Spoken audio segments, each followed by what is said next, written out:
السلام علیکم۔ محمد احمد حاضر خدمت ہے۔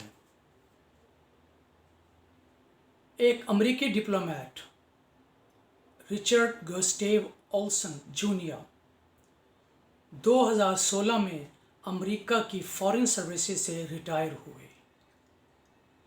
انہوں نے فارن سروسز میں تقریباً 34 سال خدمات سر انجام دی۔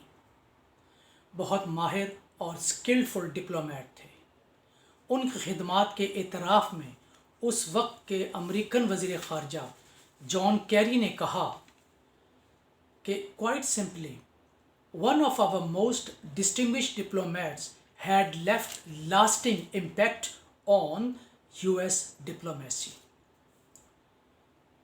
یہ اعتراف تھا ان کی خدمات کا جو انہوں نے اپنی 34 سالہ ملازمت کے دوران ادا کی۔ یہی صاحب 2012 میں پاکستان میں ایز اے ایمبیسڈر تشریف لائے۔ یاد رکھیے گا اس وقت پاکستان اور امریکہ کے تعلقات خراب تھے، کیونکہ اس سے 1 سال قبل امریکہ نے ایبٹ آباد آپریشن، جسے نیپچون سپیئر کہا جاتا ہے، وہ کیا اور اس کے نتیجے میں اسامہ بن لادن اور اس کے خاندان کے بہت سے افراد ہلاک ہو گئے۔ دوسرا ایک اور آپریشن کیا امریکہ نے سلالہ پر۔ سلالہ پاکستان کے ایک 24 فوجی پاکستان کے جو وہاں متعین تھے ان پر حملہ کیا گیا اور ان کو شہید کر دیا گیا۔ تو یہ اس وقت حالات بڑے خراب تھے پاکستان اور امریکہ کے فارن ریلیشن شپ۔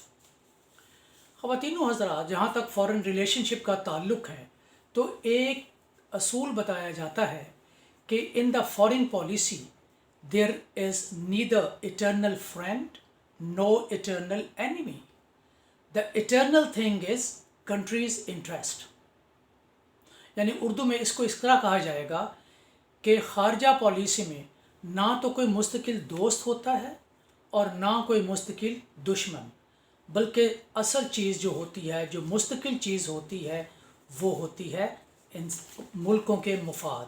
تو اس بات کو نظر رکھتے ہوئے امریکہ کے ساتھ بھی ہمارے تعلقات اونچ نیچ کا شکار رہے ہیں، لیکن انہوں نے کافی کوشش کی کہ کسی طرح سے تعلقات بہتر ہو جائے اور کافی حد تک یہ کامیاب بھی رہے تعلقات کو بہتر کرنے میں۔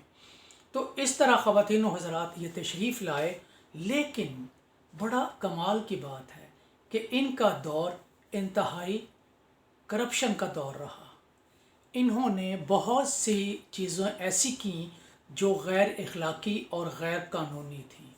ان پر کافی الزامات بھی لگے اور پھر مقدمہ چلایا گیا، اور مقدمے میں ان کو امریکن عدالت نے سزائیں دیں۔ ان میں سے ایک تو یہ تھی کہ پروبیشن کی سزا۔ پروبیشن کی سزا امریکن قانون کے مطابق یہ ہوتی ہے کہ ایسا شخص جس کو یہ سزا دی جائے وہ ہمیشہ انڈر آبزرویشن رہتا ہے۔ مثلا اگر کسی کو 3 سالہ پروبیشن کی سزا ہے تو وہ 3 سال انڈر آبزرویشن، امریکن اتھارٹیز کے انڈر آبزرویشن رہے گا۔ تو ان کو یہ سزا دی گئی کہ یہ پروبیشن سزا ملی ان کو۔ دوسرا ان کو $93,400 جرمانہ بھی کیا گیا۔ یہ ان سزا جو ہے یہ اس لیے دی گئی کہ ان کے دور میں انہوں نے کچھ غیر قانونی کام کیے۔ مثلا میں آپ کو ایک مثال دیتا ہوں کہ انہوں نے ایکسٹرا میریٹل ریلیشنز یا افیئرز قائم کیے، یعنی غیر ازدواجی تعلق۔ دوسرا یہ تھا کہ انہوں نے ایسے تحائف لیے جو انہوں نے امریکی قانون کے مطابق ڈکلیئر نہیں کیے۔ مثال کے طور پر امریکہ کا قانون ہے کہ فارن گفٹس اینڈ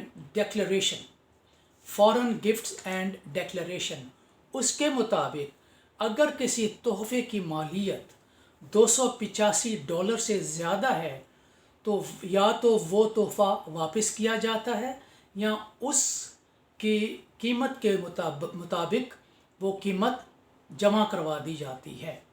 انہوں نے ایسا نہیں کیا۔